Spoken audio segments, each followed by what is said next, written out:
The village of St. Mead's was, by any sensible measure, a perfect pocket of English tranquility. Its honey-colored stone cottages, its humpbacked bridge over the meandering river Mead, and its singular pub, the Jolly Brewer, all conspired to present a picture of unruffled peace. On this particular Saturday afternoon in high summer, this peace found its apex at the Laurels, the home of Mr. Julian Carstairs. The occasion was the annual St. Mead's Horticultural Society summer fete, and the sun-drenched lawns were a riot of color and gentle chatter. From her favored wicker chair, positioned strategically beneath the dappled shade of an ancient copper beech, Miss Jane Marple observed the scene with the quiet appreciation of a seasoned connoisseur of human nature. Her knitting needles clicked a soft, rhythmic counterpoint to the buzz of bees and the distant strains of the village brass band. She noted the careful social choreography on display. The vicar's wife, Mrs. Prescott, organizing the cake stall with military precision. Dr. Hayward admiring the prize-winning dahlias with a critical eye, and the younger set flirting by the coconut shy. It was all very pleasant, very ordinary, and yet, to Miss Marple's sharp eye, the ordinary was merely the surface under which the extraordinary always simmered. Her gaze drifted to the host himself, Julian Carstairs. A man in his late 50s, with the comfortable paunch of prosperity and a head of distinguished silver hair, he moved through his guests with practiced bonhomie. But Miss Marple, who had once observed a particularly smug tomcat who had just cornered a sparrow, saw the same glint of possessive satisfaction in Mr. Carstairs' eyes. He was a man enjoying the visible fruits of his success, and the most visible fruit of all was his wife, Elodie. Elodie Carstairs was, by a significant margin, the most dazzling bloom in the garden. 20 years her husband's junior, she was a vision in a dress of pale lavender silk, her laughter like the chime of a crystal bell. She moved with a fluid grace that turned heads, both male and female. The older women, like Miss Marple's friend, Mrs. Lavinia Stone, would murmur that such overt beauty was rather fast, but they could not deny its effect. Elodie was the sparkling centerpiece of the Laurels, and she seemed to relish the role. "She smiles a great deal, does she not, Lavinia?" Miss Marple remarked softly as her friend settled into the adjacent chair. Mrs. Stone, a woman whose face seemed permanently arranged in a pattern of mild disapproval, sniffed. "A great deal indeed, Jane. Rather too much, if you ask me, especially for a woman in her position." Her position was a subject of rich gossip in St. Mead's. Elodie had been the previous Mrs. Carstairs' nurse.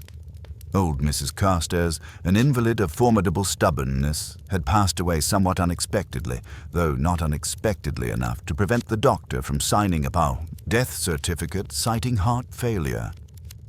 Within a remarkably short period, the nurse had become the wife. It was the sort of story that provided endless fuel for village hearths during the long winter evenings. "Grief affects people in strange ways," Miss Marple murmured, her eyes following Elodie as she took the arm of a tall, brooding young man by the rose arbor. "And so does sudden change in circumstance." The young man was Robert "Bobby" Standish, Julian Carstairs' nephew, and, by all accounts, his heir presumptive. Bobby had the look of a romantic poet down on his luck. Handsome, dark-haired, with a tendency to frown at his champagne flute as if it contained bitter medicine.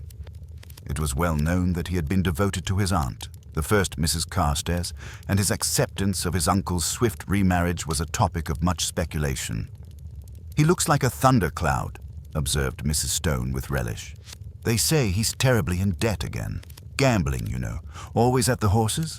He needs his uncle to settle his accounts, and one wonders how he feels about a new, younger wife, potentially, complicating the line of inheritance." Miss Marple said nothing.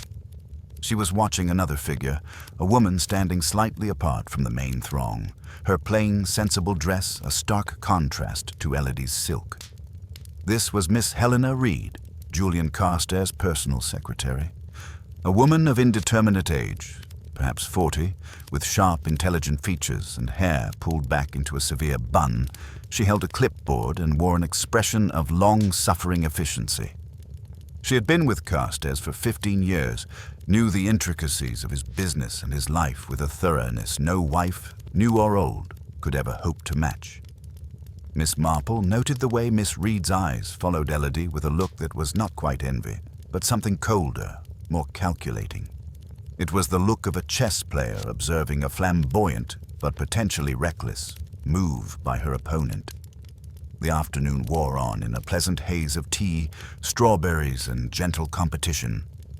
The climax of the fete was to be the announcement of the winner of the rose competition, a source of fierce, if polite, rivalry.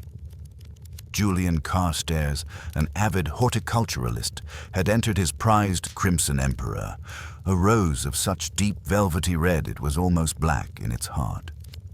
His main competition was the new arrival in the village, a retired colonel from India, Colonel Archibald Whitaker, with his saffron glory. As the crowd gathered around the display table, Julian Carstairs, flushed with pride and perhaps a little too much champagne, clapped a hand on his wife's shoulder. "Time for the unveiling, my dear. I think we all know who the winner is, eh?" "No offense, Whitaker." Colonel Whitaker, a stoic man with a magnificent mustache, merely grunted, his hands clasped tightly behind his back. The judge, an elderly, respected Rosarian from a neighboring village, stepped forward, adjusting his spectacles. A hush fell, broken only by the rustle of leaves. Elodie Carstairs, standing beside her husband, beamed at the crowd, her smile radiant and assured. The judge cleared his throat. "And the winner, for a specimen of exceptional form, color, and fragrance, is Colonel Whitaker's Saffron Glory." A collective, polite gasp rippled through the crowd, followed by a spatter of applause. Julian Carstairs' face underwent a remarkable transformation. The bonhomie drained away, leaving behind a mask of purple-faced fury. He took a half-step back, his jaw clenched so tightly a muscle twitched in his cheek. Elodie, however, did something very strange. Her brilliant smile never wavered. If anything, it widened, a flash of genuine, unguarded amusement sparkling in her eyes as she glanced at her husband's stupefied rage. It was there for only a second, that smile, a smile of pure, unadulterated triumph, before she composed her features into a mask of sympathetic concern. But Miss Marple had seen it. She had seen the widow, for that was how she still thought of Elodie, the widow of the first marriage. Smile too soon. It was a small thing, a flicker of true feeling in a sea of social pretense. But to Miss Marple, such flickers were more telling than a shouted confession. The crowd began to disperse, the excitement over. Julian Carstairs, muttering excuses about the heat, stalked off towards the house, his festive mood utterly shattered. The party began to wind down.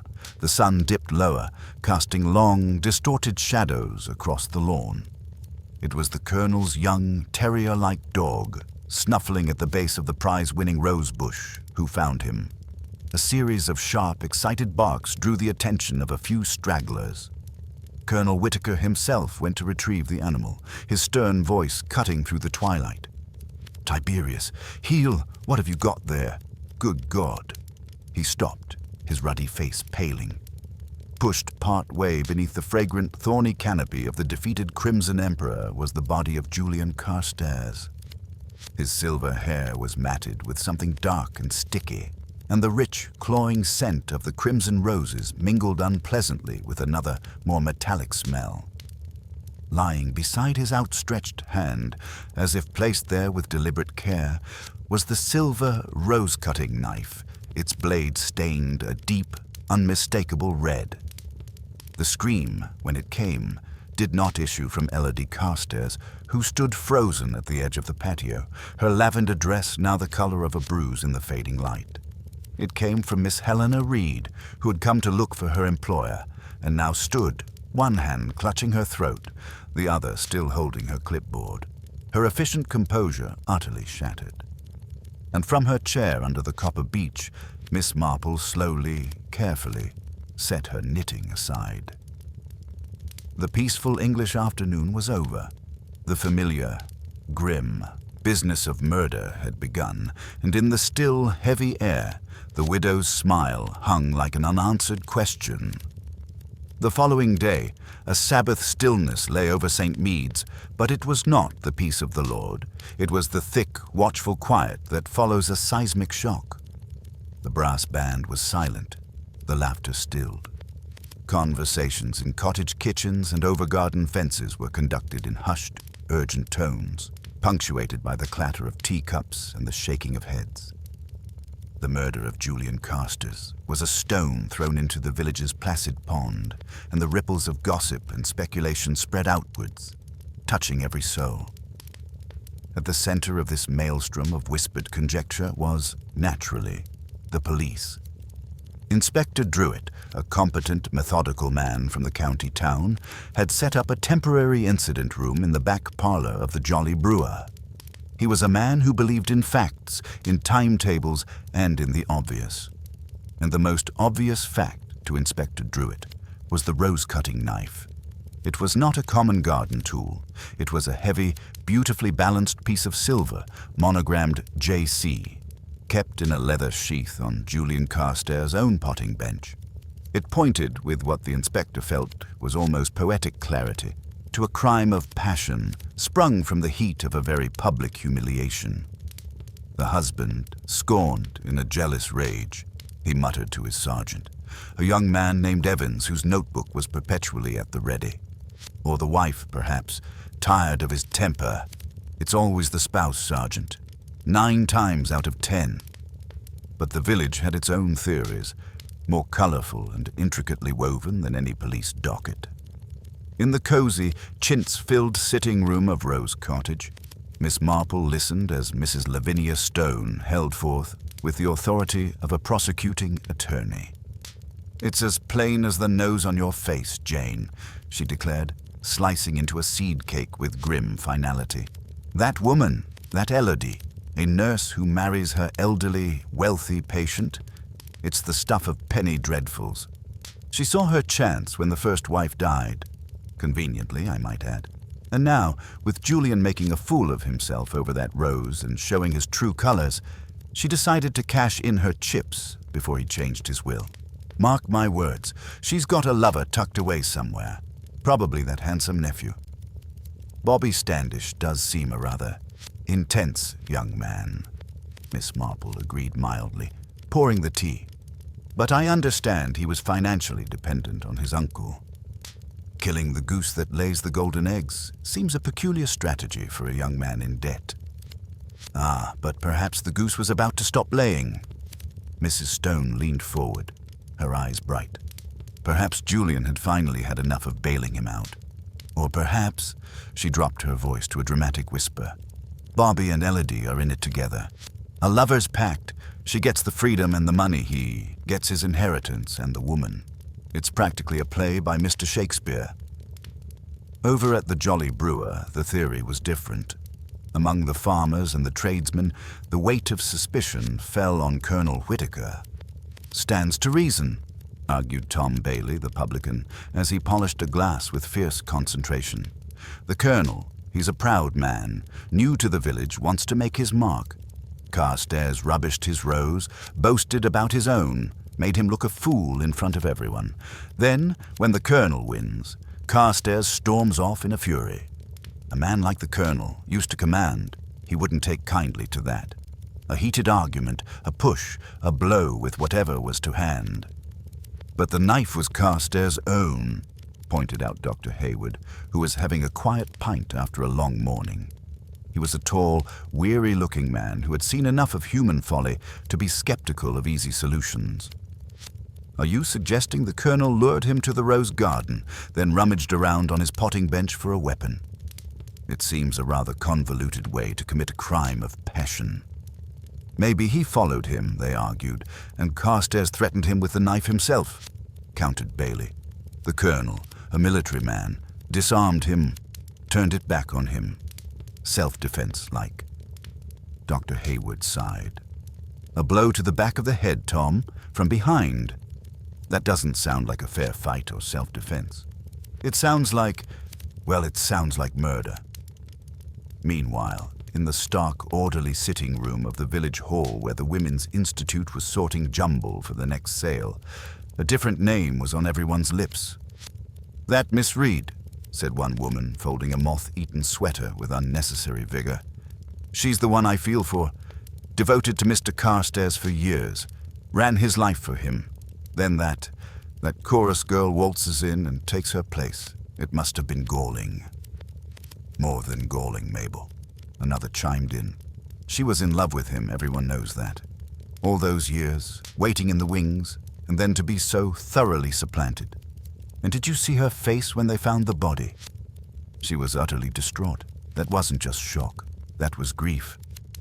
Real, genuine grief. They say the knife was from his potting shed," Mabel continued, her voice dropping. "And who would know his habits, his movements, better than Miss Reed? She could have taken it any time. Perhaps she confronted him after the judging, told him what she thought of him and his new wife. A crime of passion, yes, but a jealous one, not a greedy one." Through this cacophony of theories, Miss Marple moved like a quiet eddy in a swift-flowing stream. She did not offer her own opinions. She simply listened, her blue eyes missing nothing. She heard the venom in the talk of Elodie, the grudging respect mixed with suspicion in the talk of the Colonel, and the pitying sympathy in the talk of Helena Reed. She noticed who was quick to accuse and who was strangely silent. She took a gentle stroll past the laurels, its gates now ominously quiet, and observed a constable standing guard. She walked through the churchyard and saw fresh flowers on the grave of the first Mrs. Carstairs, a simple, tasteful bouquet of lilies. She happened to be in the post office when Bobby Standish came in, his face haggard, to buy stamps, his hands trembling so violently he could barely count his change. That evening, as she sat by her fireplace, the events of the previous day played out in her mind like a moving picture.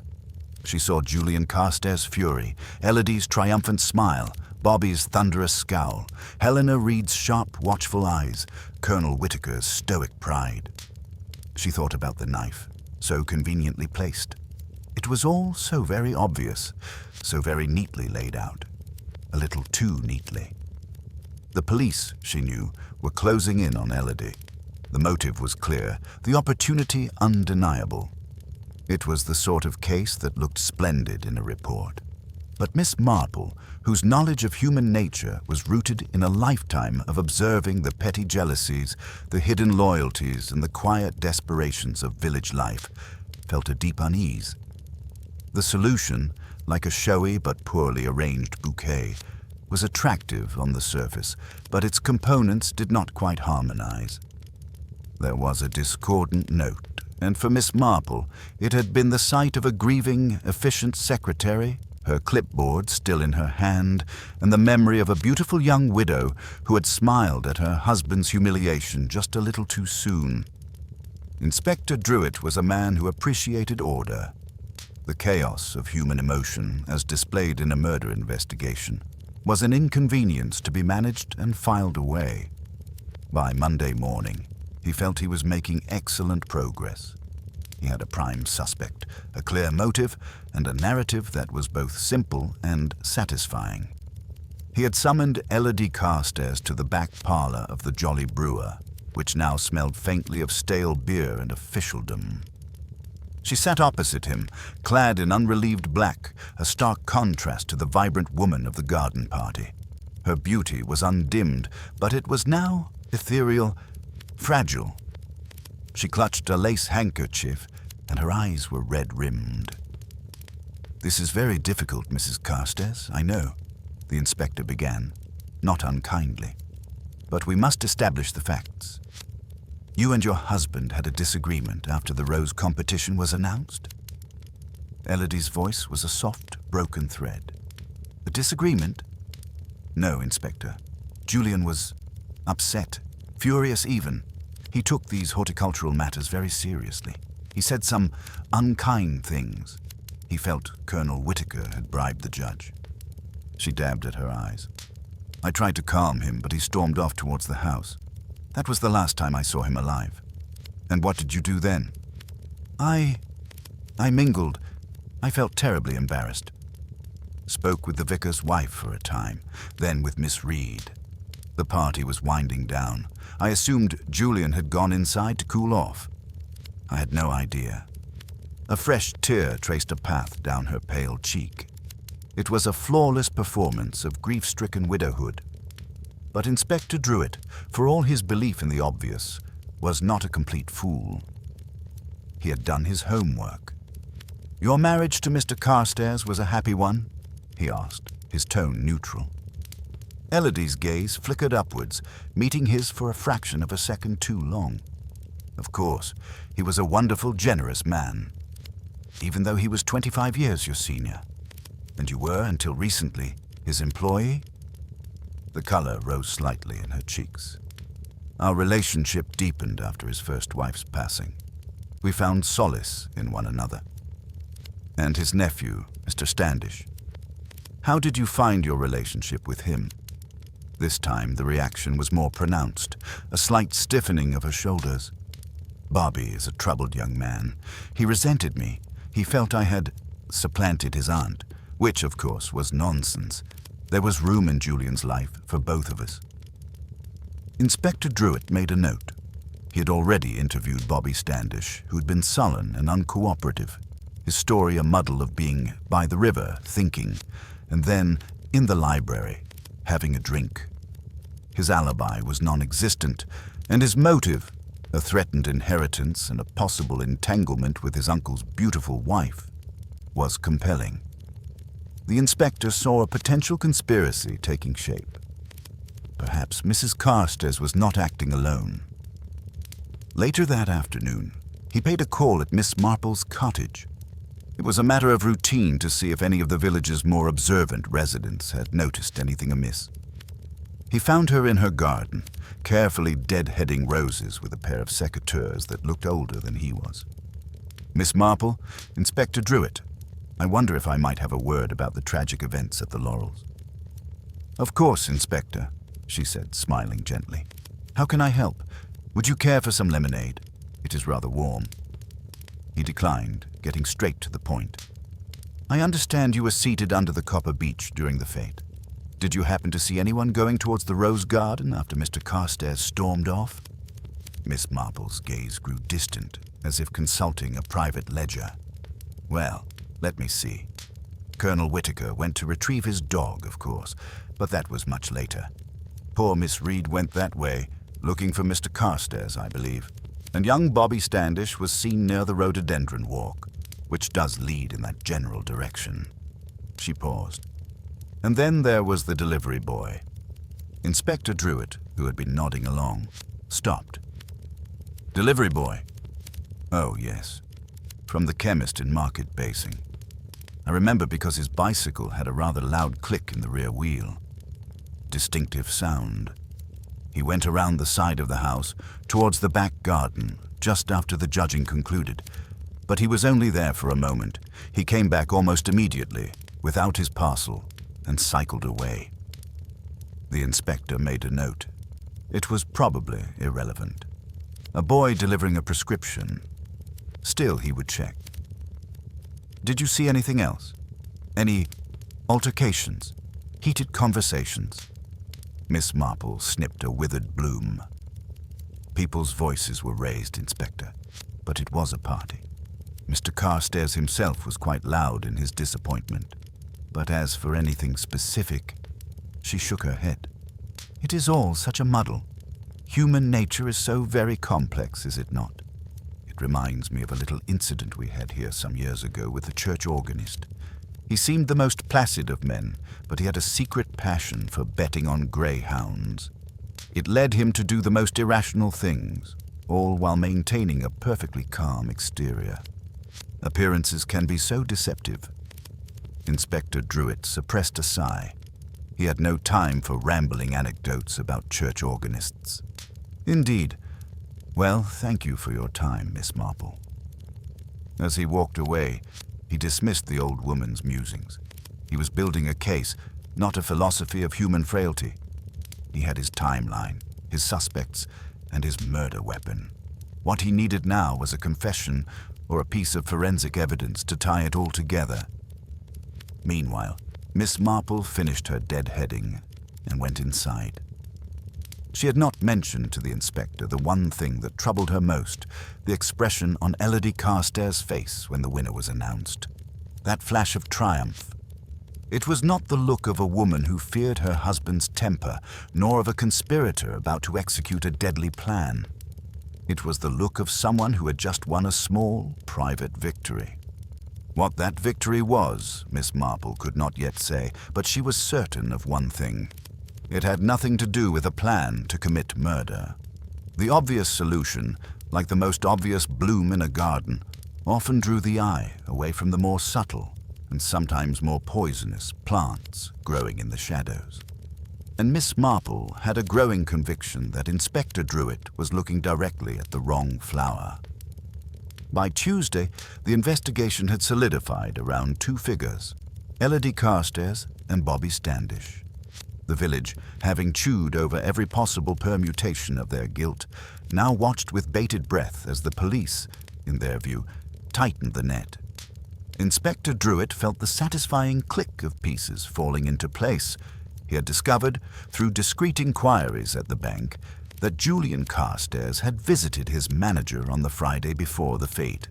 While the manager was bound by confidentiality regarding specifics, his tone when confirming the meeting was enough for the inspector. He was now certain Carstairs had been on the verge of altering his will, a move that would have severely curtailed the prospects of both his wife and his nephew. Furthermore, Sergeant Evans had unearthed a witness, old Mr. Potts, who tended the graveyard and was almost as ancient as the headstones he cared for. Potts, who enjoyed a quiet nap behind the yew tree, claimed to have been woken by raised voices from the rhododendron walk that connected the main lawn to the more secluded rose garden. "'Twas the young master, that Bobby?" Potts wheezed, his eyes milky with cataracts but sharp with the importance of his testimony. "And the new missus. Couldn't hear what was said, mind, but it were heated. No mistaking it." It was the thread Inspector Druitt needed to weave the two suspects together. He summoned Bobby Standish to the Jolly Brewer for a second interview. The young man arrived looking even more haggard, his clothes disheveled, the scent of brandy faint on his breath. "Mr. Standish," the inspector began, his voice hard, "we have a witness who places you in a heated argument with Mrs. Carstairs shortly before your uncle's body was discovered. Would you care to explain that?" Bobby's face, already pale, went ashen. He ran a hand through his dark, unruly hair.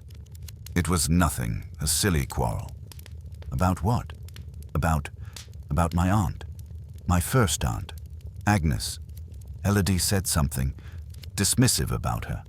I lost my temper. I always lose my temper where Aunt Agnes is concerned." His jaw tightened. "But I didn't kill my uncle. Why would I? I depended on him." "Perhaps because you knew he was about to cut you off without a penny," Druitt said bluntly.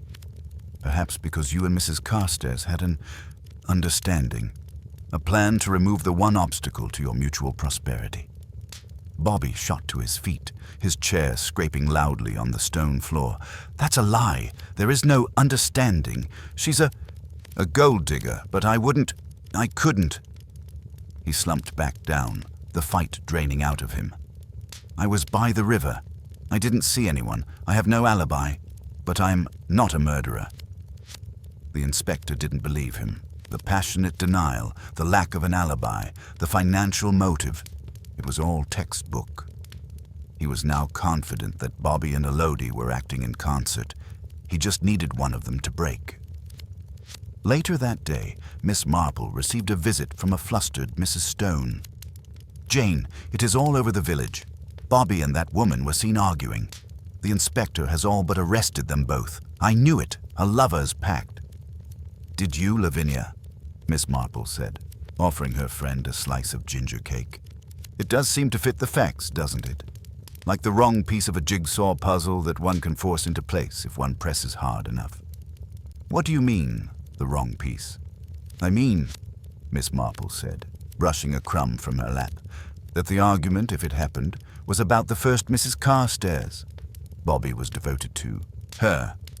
If Elodie spoke ill of the dead, it would explain his anger perfectly, without needing to invoke a conspiracy to murder. But the will, the money. Money is a powerful motive indeed, Miss Marple agreed. But so is love, and so is loyalty. And sometimes, she added, her eyes drifting towards her own small, tidy garden, the most destructive weeds are not the showy, poisonous ones, but the quiet, deep-rooted ones that everyone overlooks because they have always been there. She was thinking of Helena Reed. While the village gossiped about the passionate, flighty wife and the reckless nephew, the secretary had been quietly, efficiently going about her business. Miss Marple had seen her that very morning, entering the Laurels with a stack of papers, her face a mask of composed grief. She was the one who knew all the secrets, who controlled the flow of information, who had been displaced but not replaced. In Miss Marple's experience, a slighted woman who believed her devotion and efficiency gave her a right to a man's regard was often far more dangerous than a flighty girl accused of gold digging. The police, however, saw only the storm on the surface. They were preparing to make an arrest. The case, for Inspector Druitt, was all but closed. He had his first suspects, and their guilt seemed as obvious as the nose on his face. He did not see, as Miss Marple did, the quieter, more complex current running beneath, a current fed by years of resentment and a love that had curdled into something much, much darker. The following afternoon, under the pretext of returning a borrowed church newsletter, Miss Marple paid a call on Miss Helena Reed. She found the secretary in the late Mr. Carstairs' study, a room of dark wood and leather, now steeped in the silence of its absent master. Miss Reed was seated at the large oak desk, meticulously sorting through correspondence. Her eyes were puffy, but her movements were, as ever, precise and controlled. Miss Marple, she said, looking up with an expression of polite inquiry. How kind of you to call. I won't disturb you for long, my dear, Miss Marple said, settling into a worn leather armchair. I just wanted to see how you were holding up. It must be a dreadful shock, and on top of all this, work. She gestured vaguely at the piles of paper. One must be useful, Miss Reed replied, her voice tight. And there is a great deal to be done. The business does not stop because of tragedy. She looked down at a ledger, her pen making a swift, sharp notation. It is a comfort, in a way, to maintain order. I'm sure it is, Miss Marple agreed softly. Her gaze drifted around the room, taking in the details others would miss.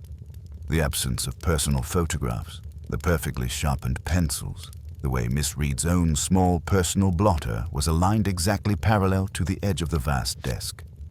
This was a space she had, dominated for 15 years, a kingdom now invaded by the ghost of its king and the lingering perfume of his new queen. It is a blessing you were here for him for so long, Miss Marple continued, her tone conversational. A steadying influence. He must have relied on you for everything. A faint, bitter smile touched Miss Reed's lips. He did, or he did until recently. Some men are susceptible to a pretty face and a vapid smile. She caught herself, coloring slightly. I apologize. That was uncalled for. The poor woman is grieving. Is she? Miss Marple asked, the question so gentle it was almost not a question at all. Miss Reed's head snapped up. For a moment, the mask of efficient composure slipped, and Miss Marple saw a flash of raw, unvarnished hatred in her eyes. It was gone in an instant, replaced by a look of pained propriety. Of course she is. She is his widow. Miss Marple nodded, as if accepting this. Her eyes fell upon the wastepaper basket beside the desk. It was nearly full of discarded envelopes, crumpled drafts, and other detritus. but nestled amongst the papers, something caught her eye. It was a small, crumpled ball of dark green fabric from which protruded a broken wooden tip. It looked like the finger of a gardening glove, the kind used for delicate work like pruning roses. It was the sort of thing anyone else would have overlooked. A broken glove, thrown away. But Miss Marple remembered two things with perfect clarity. First, that Julian Carstairs had been fastidious about his roses and always wore a pair of expensive kid leather gloves when handling them. Gloves that were a light tan color. Second, that the murder weapon was his own rose-cutting knife, which would have had his fingerprints all over it as a matter of course. The police had likely not even considered the need for the killer to wear gloves. But here was a glove. A dark green one, not a tan one. And it was torn, as if it had been ripped off in haste, catching on a thorn or a ring. "Well, I shall not keep you from your work," Miss Marple said, rising slowly. "It is so important to keep things in order, especially when the world seems to have lost all sense of it." Miss Reed stood, her posture rigid. "Thank you for your concern, Miss Marple." As she was shown out, Miss Marple's mind was racing. The glove was not proof of anything, not yet. But it was a thread, a small dark green thread that did not belong in the picture the police were so confidently assembling. Why would Elodie or Bobby, if they were the killers, have access to, or need, a gardening glove that was not Julian's own? And why would it be here, in the study wastebasket, torn? It suggested preparation.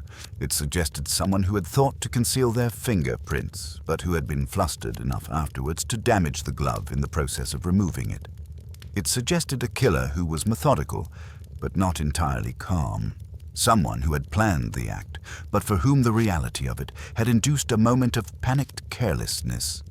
And it suggested that the killer had returned to this study after the deed was done. They had come back to this center of order and control, and in their anxiety, they had discarded the evidence here amidst the familiar paperwork, perhaps thinking it would be lost in the general clutter of a grieving household. As she walked back to her cottage, the pieces began to shift in her mind. The obvious suspects, Elodie and Bobby, were creatures of passion and impulse. A premeditated murder involving a hidden glove spoke of a colder, more calculating mind. A mind very much like the one she had just observed, maintaining order in the eye of the storm. A mind for whom a torn glove in a wastepaper basket was not a clue, but simply a piece of rubbish to be disposed of. The hidden clue was insignificant to everyone but Miss Marple. It was a whisper in a cacophony of shouts, and she alone had the ears to hear it. The arrest of Elodie Carstairs on Wednesday morning sent a fresh, electric thrill through St. Mead's. Inspector Druitt, confident in his case, had acted. The evidence was circumstantial but compelling, her lack of a solid alibi, the witnessed argument with Bobby, the powerful financial motive, and the testimony of the graveyard watcher, Potts. The village, for the most part, nodded in grim satisfaction. The beautiful, foreign-seeming woman had, as they always suspected, been too good to be true. Yet in the aftermath of the arrest, the waters did not still. Instead, new ripples of secrets and confrontations began to disturb the surface. The first ripple came from Colonel Whitaker. Stiff and formal, he presented himself at the police incident room in the Jolly Brewer, his terrier Tiberius waiting loyally outside. "Inspector," the colonel began, his voice a low rumble. "Unpleasant business, this, but I feel I must correct a misapprehension. That fellow Potts, he's as blind as a bat. Can't see his own hand in front of his face after sundown. If he says he saw Mrs. Carstairs and the Standish boy arguing by the rhododendrons, he's either mistaken or lying." Inspector Druitt, irritated by this challenge to his neatly built case, was dismissive. "With respect, Colonel, we have to weigh the testimony." "Weigh this, then," the colonel retorted, his mustache bristling. "I was standing not 20 yards from that spot, trying to coax Tiberius out from under a hydrangea. I saw Bobby Standish, yes. But he was alone, muttering to himself, kicking at stones. He never spoke a word to Mrs. Carstairs. The woman was on the other side of the lawn, near the patio, talking to the vicar. I'd stake my commission on it.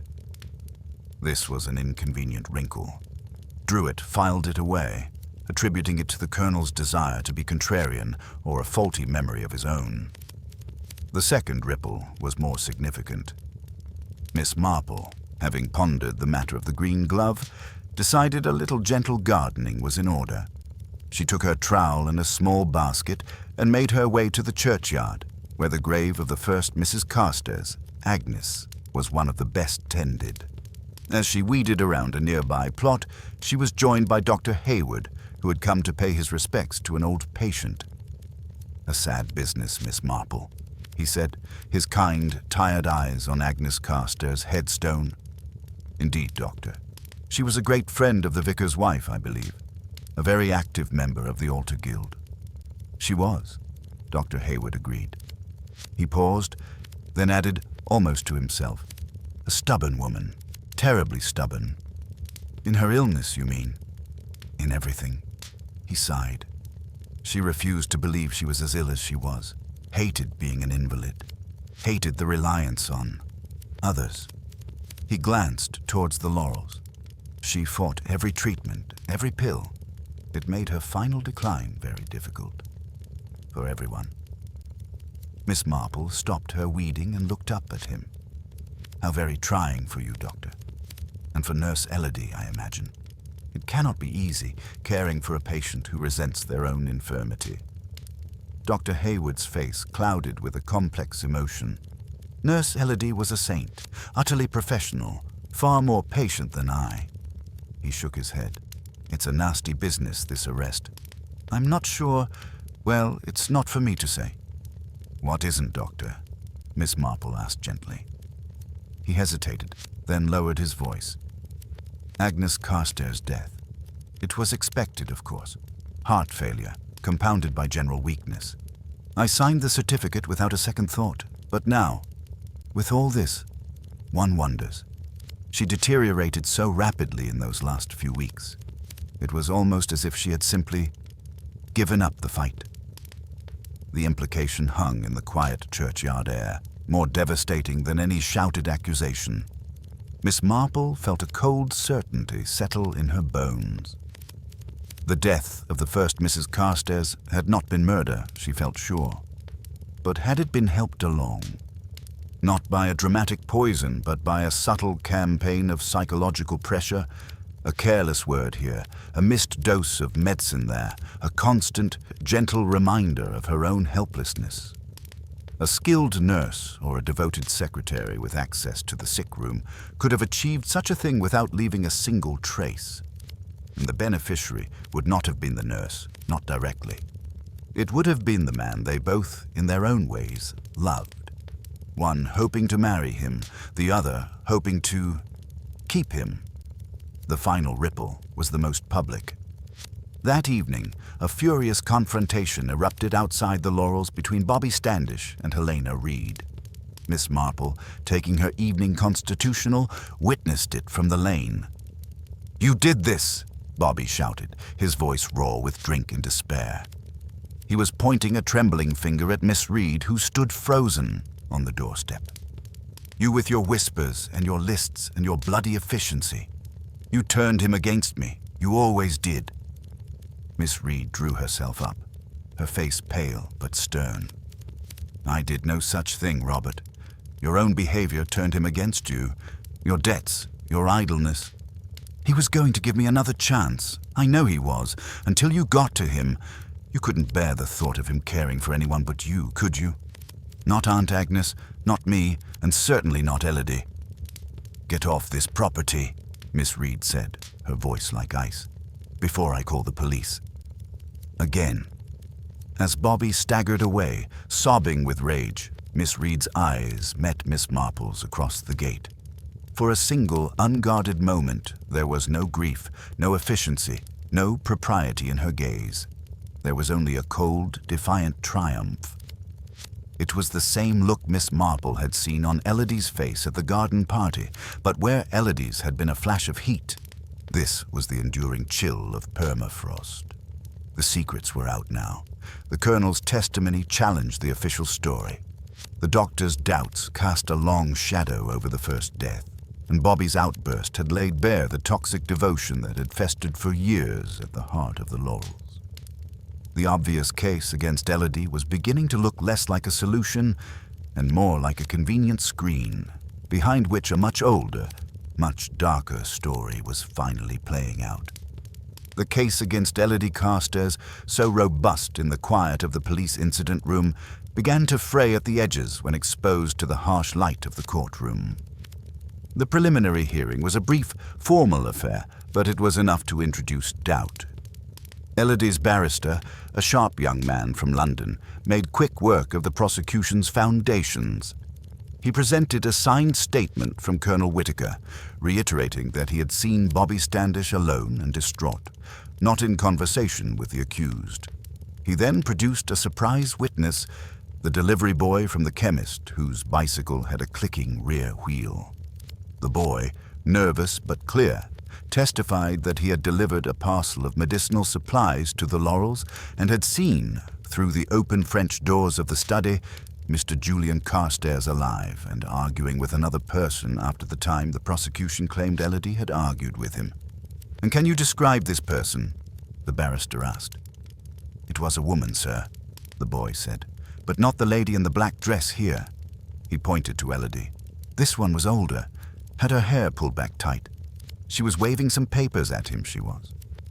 A murmur ran through the courtroom. The description was unmistakably that of Helena Reed. Most devastating of all was the testimony of Dr. Hayward. Under gentle questioning, he was forced to admit that while he had signed the death certificate for the first Mrs. Carstairs citing heart failure, the rapidity of her final decline had been, in his words, medically curious, though not impossible. He did not accuse anyone of murder, but the seed of suspicion was sown. The portrait of Elodie as a ruthless gold digger eliminating two Carstairs in quick succession was muddied. Now it seemed there was another woman in the household with potential motive and opportunity regarding the first death, and a witnessed heated confrontation with the second victim just before his murder. Elodie Carstairs was released on bail, the case against her deemed too weak to proceed for the moment. The village was thrown into a fresh paroxysm of gossip. The focus of suspicion swung wildly away from the beautiful widow and landed, with a palpable thud, on the hitherto pitied secretary. It was in this atmosphere of renewed tension that Miss Marple decided to act. She invited Miss Helena Reed to tea at Rose Cottage.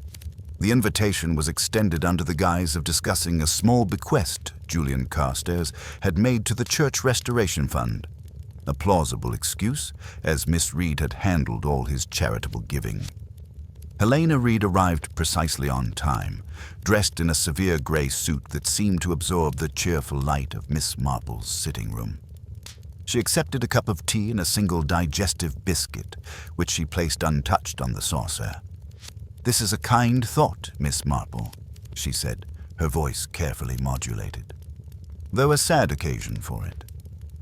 Life is so often a mixture of the sad and the mundane, is it not?" Miss Marple replied, stirring her own tea. "One must carry on, as you have been doing so admirably, my dear, keeping everything in order at the Laurels, despite all the unpleasantness." "It is my duty," Miss Reed said stiffly. "Of course, and you were so very devoted to Mr. Carstairs, for so many years." Miss Marple's tone was gentle, conversational. It must have been a terrible shock, not just his death, but the manner of it. And then these insinuations at the hearing, quite shocking. A faint flush crept up Miss Reed's neck. The testimony of a foolish boy and a confused old soldier. It means nothing. "Does it?" Miss Marple asked, her blue eyes wide and innocent. "It reminded me so much of a case my nephew, the writer, once told me about.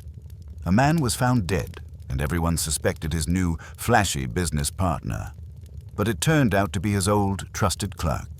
The clerk had been embezzling from him for years, you see, and the new partner was about to uncover it. The clerk thought if he removed the man, the old, comfortable arrangement would continue. But he was wrong. The truth always comes out. It's like a weed. You can try to bury it, but it always finds a crack in the pavement. Miss Reed had gone very still. Her knuckles were white where she gripped the arm of her chair. "I have no idea what you mean." "Don't you?" Miss Marple took a small sip of tea. "I was thinking about poor Agnes Carstairs. The doctor said she seemed to just give up. It is a strange thing, isn't it, how the will to live can be eroded? Not by violence, but by a constant, dripping tap of discouragement, a suggestion that one is a burden, a reminder of lost vitality.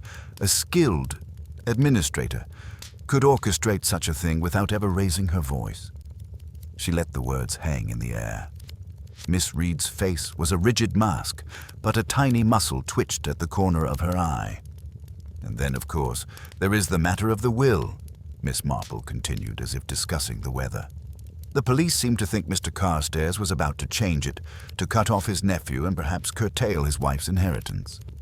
I wonder who might have advised him to do such a thing, who stood to gain nothing financially, but stood to gain everything in terms of influence.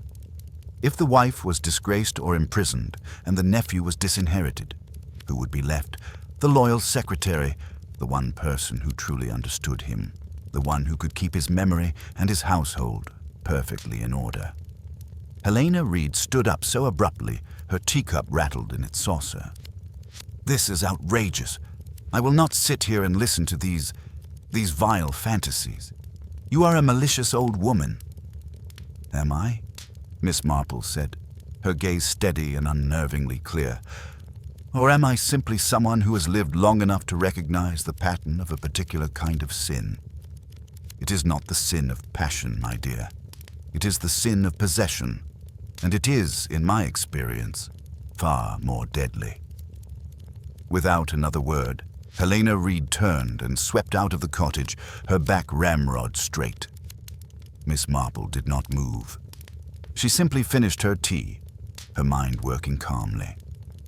The final test was set. She had applied psychological pressure, much like the pressure she suspected had been applied to Agnes Carstairs. She had presented the suspect with a version of the truth, carefully wrapped in anecdote and inference, and she had watched the reaction, the fury, the denial, the flight. It was all the confirmation she needed. The trap was now baited. It only remained to see how the quarry would react. The release of Elodie Carstairs and the ensuing cloud of suspicion around Helena Reed created a new, brittle tension in St. Mead's. The village, deprived of its prime suspect, watched the secretary with a mixture of fear and morbid curiosity. She became a ghost in her own life, seen only in brief, hurried passages between the laurels and the village shops, her face averted. Miss Marple, however, knew that suspicion was not proof. She had rattled Miss Reed's composure, but to make the truth bloom for all to see, she needed one final, critical piece of evidence. She needed the quarry to betray itself. Her opportunity came with the impending village fete, a smaller, more subdued affair than the Horticultural Society's summer party, but a gathering nonetheless. It was to be held on the vicarage lawn, a final charitable effort before the autumn set in. Miss Marple knew that Helena Reed, as the organizer of the church accounts, would feel compelled to attend, if only to maintain the facade of normalcy and duty. On the day of the fete, under a sky of soft grey wool, Miss Marple took up her now customary position in a quiet corner. She watched as the villagers set up their stalls, their chatter more muted than usual. When Helena Reed arrived, dressed in unrelieved navy, she went straight to the bookstall and began arranging volumes with her characteristic, sharp efficiency. Miss Marple bided her time. She spoke with the vicar about the damp problem in the church vestry, complimented Mrs. Prescott on her plum jam, and listened with apparent sympathy as Colonel Whitaker held forth on the inferior quality of the tombola prizes. All the while, her attention was fixed on Miss Reed. The moment came during a lull. Miss Reed was momentarily alone at the bookstall, straightening a pile of novels that required no straightening. Miss Marple approached her, a gentle smile on her face. "My dear," she began, her voice carrying just enough to be heard by Miss Reed and no one else. "I'm so glad to see you here. It does one good to carry on with one's duties." Helena Reed's head jerked up. Her eyes were guarded, hostile. "Miss Marple." "I was just thinking," Miss Marple continued as if sharing a pleasant reminiscence, "about that poor torn glove I saw in Mr. Carstairs' study. A dark green one, you know. It struck me as so very odd. You see, Mr. Carstairs always wore tan leather gloves for his roses. I mentioned it to that nice Sergeant Evans. He seemed quite interested. He said it was a pity the household rubbish had already been collected and burned, as they might have found its match. But then I remembered something." Miss Reed had frozen, a copy of Middlemarch held in a white-knuckled grip. She said nothing. "I remembered," Miss Marple said, her tone confiding, "that you sometimes helped Mr. Carstairs in the garden, didn't you? With the pruning of the more delicate climbers. I believe you have a pair of dark green gardening gloves for that very purpose. I saw you wearing them once, last spring, when you were tending to the wisteria by the study window." This was a lie. Miss Marple had never seen any such thing. It was a calculated guess, based on the secretary's nature. A woman so devoted to order would have her own designated tools for any task she deigned to undertake. The effect was instantaneous and devastating. Helena Reed's controlled facade shattered. A wave of violent color suffused her face, followed immediately by a deathly pallor. Her breath caught in a sharp, audible gasp. The book slipped from her fingers and thudded onto the table. You meddling old—" she hissed, the words choked with a venom that seemed to poison the air between them. Her eyes darted around wildly, as if looking for an escape route. It lasted only a second. With a visible, almost physical effort, she wrestled her features back under a semblance of control. She bent stiffly to retrieve the book, her hands trembling so violently she could barely place it back on the pile. "You are mistaken," she whispered, her voice a ragged thread. "I have no such gloves." But it was too late. Miss Marple had seen what she needed to see. The reaction was not one of puzzlement or innocent confusion. It was the raw, panicked response of a guilty conscience confronted with a piece of evidence it believed had been safely destroyed. The flinch, the surge of color, the hissed venom. It was a confession more eloquent than any signed statement. "How silly of me," Miss Marple said, her smile never wavering. "It must have been someone else I saw. The memory does play such tricks at my age." She gave a little nod and turned away, leaving Helena Reed standing alone by the bookstall, a statue of suppressed terror. The final test was complete. The psychological pressure had been applied, and the reaction had been unequivocal. Miss Marple now knew, with absolute certainty, who had killed Julian Carstairs and why. All that remained was to arrange the final scene, to gather the players, and let the truth unfold. The trap had been sprung, and the quarry was wounded. Now it was time for the reveal. The following morning, a soft but persistent rain fell on St. Mead's, washing the dust from the leaves and lending a mournful air to the village. At Miss Marple's quiet suggestion, conveyed through a series of gentle telephone calls, a small group assembled in the drawing room of the Laurels. Inspector Druitt, initially reluctant, had agreed to attend after Miss Marple had promised him a resolution to this tiresome business. Elodie Carstairs, pale and nervous, sat by the empty fireplace. Bobby Standish stood near the window, staring out at the dripping roses, his hands shoved deep in his pockets. And Helena Reed, her face a granite mask of composure, sat at a small writing desk as if ready to take minutes. Miss Marple, ensconced in a chintz armchair, looked like nothing more than a kindly, elderly visitor. She smiled around the room. "Thank you all for coming. On such a damp day, it is best to be indoors, is it not? It reminds me of the day poor Mr. Carstairs died. So sunny and bright, and then such a terrible dark shadow fell. Inspector Druitt shifted impatiently. Miss Marple, you said you had information. I do, Inspector. I have been giving the matter a great deal of thought. You see, the solution to this puzzle did not lie in grand passions or obvious greed. It lay in the quiet, everyday patterns of human behavior. It lay in the sin of possession. Her gaze rested lightly on Helena Reed, who did not flinch, but whose pen stilled on the notepad before her. You believed, Inspector, that this was a crime between a husband and a wife, or perhaps a conspiracy between a wife and a nephew. But you were looking at the newest pieces on the board. The most dangerous player is often the one who has been there the longest, who knows every square, every move.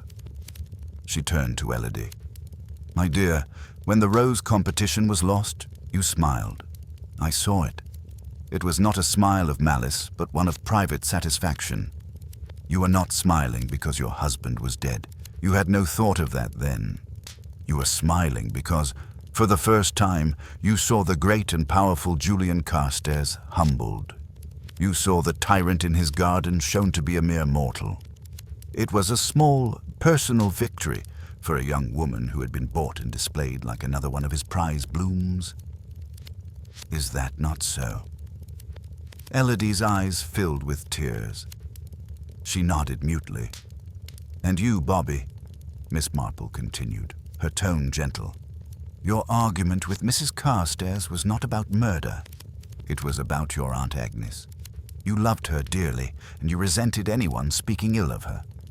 Your anger was for the past, not a plot for the future.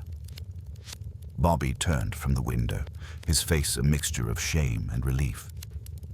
But there was another person, Miss Marple said, and now her voice held a new, steely quality. A person for whom Julian Carstairs was not a husband or an uncle, but a possession, a life's work. A person who had devoted 15 years to managing his affairs, his home, and in her own mind, his heart. She watched as first a sickly wife, and then a pretty nurse, and finally a feckless nephew, laid claim to pieces of what she considered wholly hers. All eyes turned to Helena Reed. She sat perfectly still, her face expressionless. This person knew everything, Miss Marple went on. She knew he was volatile. She knew he would be enraged by losing the rose competition. She knew he would storm off to be alone. She even knew he kept a sharp silver knife on his potting bench. She planned to use his own temper and his own property against him. She took her own gardening gloves, dark green ones, not his tan ones, to handle the knife. She followed him, and when he was staring in fury at his defeated roses, she struck him from behind. It was quick, efficient, and ruthless. Then she placed the knife beside him to make it look like a crime of passion from someone he had just argued with. Inspector Druitt leaned forward. This is all conjecture, Miss Marple. A compelling story, but where is the proof? The proof, Inspector, was in Mr. Carstairs' study in the waste-paper basket. A torn, dark green gardening glove. The finger was ripped as if pulled off in a hurry. The killer had to return to the study after the murder, you see, to maintain the appearance of normalcy, to be the efficient secretary discovering the body. In that moment of panic, the torn glove was discarded, lost among the other papers. I saw it there. By the time I mentioned it to Sergeant Evans, the rubbish had been collected and burned. Collected on the usual day, a schedule no doubt well known to the person who ran this household. She looked directly at Helena Reed. There is no proof now, of course. It is gone. But proof is such a fleeting thing. Human nature, however, is constant. And when I mentioned those specific gloves to Miss Reed yesterday at the fete, her reaction was all the proof I needed. It was not the reaction of an innocent woman. It was the reaction of a murderer, confronted with the one piece of evidence she thought she had destroyed. Helena Reed slowly placed her pen down on the desk. The sound was like a gunshot in the silent room. She did not look at any of them, but stared at a point on the far wall. He was going to change his will, she said, her voice flat and devoid of emotion. "Not to cut them off, but to provide for them generously. He told me that morning. He said he was tired of the strife. He said he wanted peace in his home, and that started with ensuring Elodie and Bobby were secure. He said I would always be taken care of course, as a faithful employee." The word was a lash of contempt. 15 years, she whispered. 15 years I built this life for him. I protected him from his own foolishness, from greedy relatives, from making a spectacle of himself.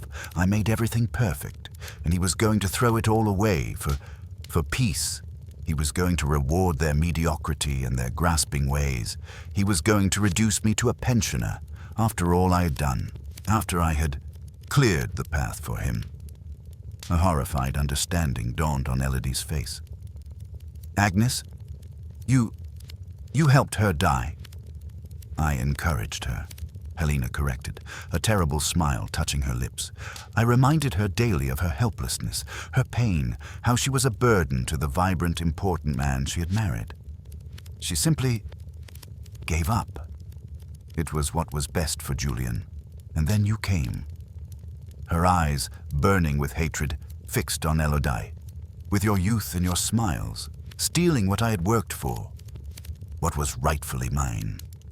I would not let you have it. I would not let you ruin the order I had created." She stood up, her composure now a terrifying, empty shell. "He was mine. This house was mine. I would rather see him dead than see him give it all away to you." In the stark, silent confession that hung in the room, there was no need for handcuffs. The truth itself was the prison. Helena Reed had not killed for money or for passion in the common sense. She had killed for the sake of the perfect, orderly world she had built around one man, a world she would rather destroy than share. As Inspector Druitt led her away, the rain fell steadily against the windows, washing the laurels clean of its secrets, but leaving the stain of a chilling, possessive love that had curdled into the most ruthless kind of murder. The rain ceased by, evening, leaving St. Mead's washed clean and glistening under a pale, watery moon. The arrest of Helena Reed was not the dramatic, satisfying conclusion the village had anticipated. There were no shouts, no tears, no thrilling chase. It had been a quiet, chilling affair, a capitulation to a truth so ugly it left a greasy residue on the soul of the village. The knowledge that murder could spring not from hot-blooded passion or crude greed, but from the cold, meticulous soil of possessive devotion, was a disquieting one. In the days that followed, a subdued atmosphere settled over the village. The gossip, for once, was sparse and hushed. Conversations over garden fences were no longer filled with wild theories, but with shaken reflections. The Jolly Brewer was quieter. The story was too neat, too terrible to be picked apart with the usual relish.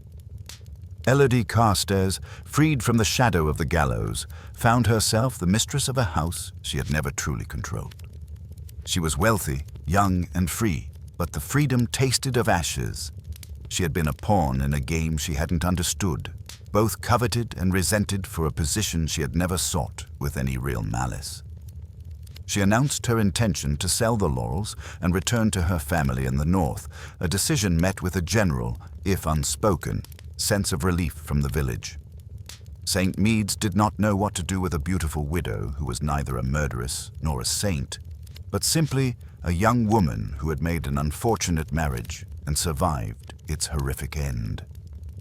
Bobby Standish, shaken to his core by his uncle's death and the revelation of the poisonous dynamic that had surrounded him, experienced a rare moment of clarity. The threat of being disinherited was gone, but the manner of its removal left him sobered. He approached Elodie with a clumsy apology for his past behavior and, in a surprising turn, asked her to set aside a portion of his inheritance to pay off his debts and establish a small, modest allowance, the rest to be held in trust. It was the first responsible decision of his adult life, a faint echo of the man his uncle might have hoped he would become. A week after the arrest, Miss Marple was sitting in her usual spot in the garden of Rose Cottage. The autumn air was crisp, carrying the scent of damp earth and the last of the roses. Mrs. Lavinia Stone came to join her, her expression unusually thoughtful. "Well, Jane," she said, settling into the wicker chair with a sigh. "It is all over, though not at all as I expected. Rarely are the great tragedies of life what we expect, Lavinia," Miss Marple replied, her knitting needles clicking softly. "They are almost always something much smaller and sadder. To think it was Helena Reed all along. I confess I never saw it. She seemed so efficient." "And so she was," said Miss Marple. "That was the trouble. She had arranged Julian Carstairs' life to her own specifications for so long that she came to see him, and everything connected to him, as her own property. When he threatened to disrupt her careful arrangement, she removed the problem. It is a pattern one sees, you know. Not often, thank goodness, but one sees it. It is like the gardener who poaches his neighbor's prize marrow, not because he wants to eat it, but because its perfection in someone else's garden was an offense to his own sense of order." Mrs. Stone considered this. "It is a dreadful thing. It makes one look at one's own neighbors quite differently." "That is often the consequence of seeing the truth," Miss Marple said gently. "It seldom makes the world seem a more comfortable place, only a more understandable one." She looked out over her own small, tidy garden, a kingdom she ruled with kindness and a gentle hand. She had seen the darkness that could fester in the human heart, the terrible lengths to which a warped love could drive a person. But she had also seen a feckless young man take a first step towards responsibility and a frightened young woman granted a second chance. The world was not all wickedness, just as it was not all goodness. It was a complex, tangled garden where beautiful flowers and deadly weeds often grew side by side, their roots inextricably linked in the rich, dark soil of human nature. And as long as there were people, there would be mysteries to be untangled. But for now, in the quiet of St. Mead's, a fragile peace had returned. The storm had passed, leaving behind a village forever changed, and an old lady who, having once again set things to rights, was content to simply sit and knit and observe.